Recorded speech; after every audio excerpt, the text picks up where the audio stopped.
One landlord believes that hindering eviction will backfire on tenants. I'm Tony, and this is Real Estate Investing and Landlord News.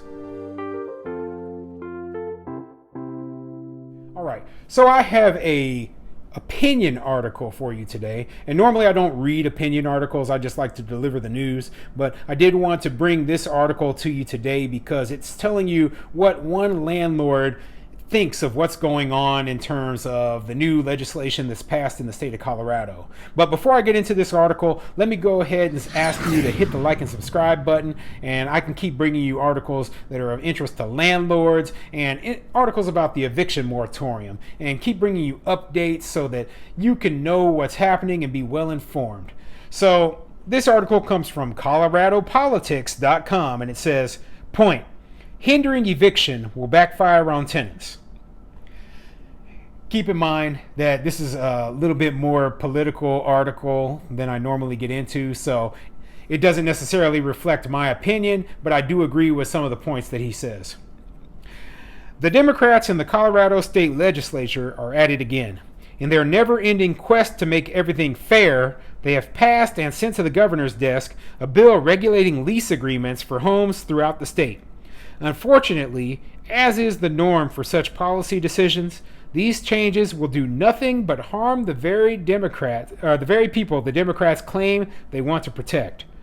The gist of the bill is that it will become much more difficult for landlords to evict tenants due to non-payment of rent. In the wake of the COVID-19 pandemic and federal eviction moratoriums imposed by the CDC, Colorado legislators are proposing to take away landlord rights to various late fees and the recoupment of court costs when they bring forward eviction proceedings. Yeah, I haven't really looked up the new regulations that they are talking about for the state of Colorado yet, and let me see if I can get them pulled up real quick and we can see exactly what they say so that we can, have a little more insight into this article.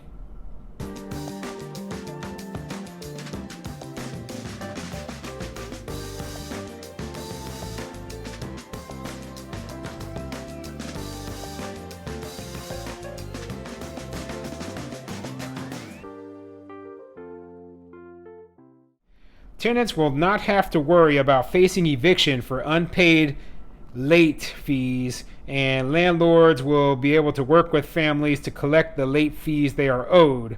So yeah, landlords won't be able to evict tenants for unpaid late fees.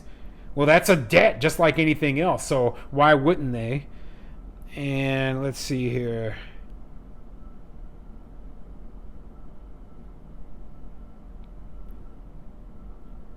It looks like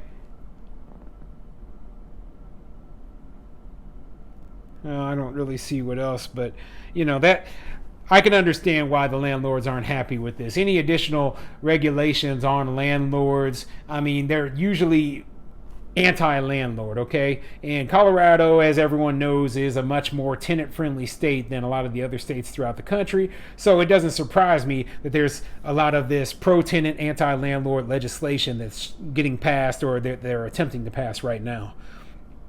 But anyway, let's get back to that original article. I am guessing that these bleeding hearts believe that these new laws will make the landlord less likely to attempt eviction. However, such regulations will do nothing but drive up the cost of doing business for landlords.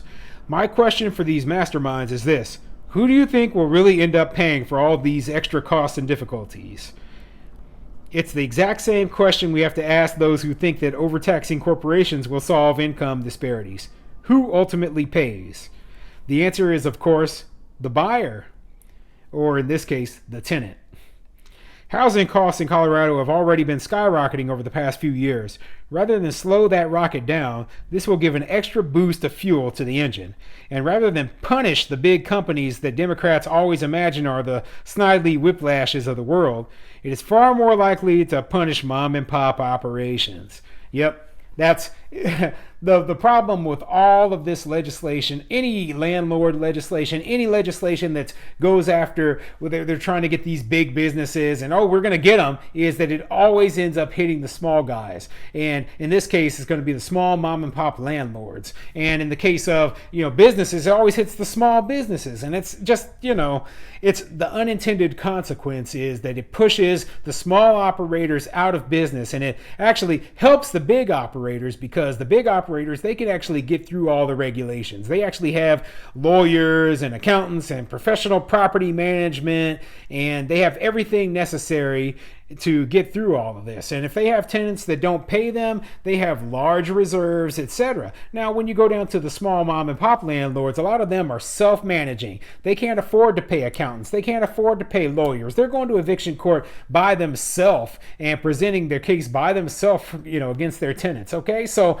this becomes a nightmare for small operators. And what they end up doing a lot of the times is, if they own one or two houses, they'll just sell those houses to owner occupants. Those rental units will be gone forever. Or they will sell to the big operators, and the big operators will not be nice, and they will go and do everything they can to just bleed money out of these tenants. So it really makes things worse when they keep adding these regulations, and the tenants, they don't realize that, because they think that all of the landlords, they're these super rich companies, and we know that's not the case. Okay, so if it's my opinion that any additional regulation, it's just going to end up hurting the tenants overall in the long term. And this article, it kind of goes over that. I'm not going to read the rest of it, but basically let's just get down into the last couple of paragraphs. It says, "My wife and I became landlords a little over 2 years ago, and we have taken the risk of renting to families with poor credit.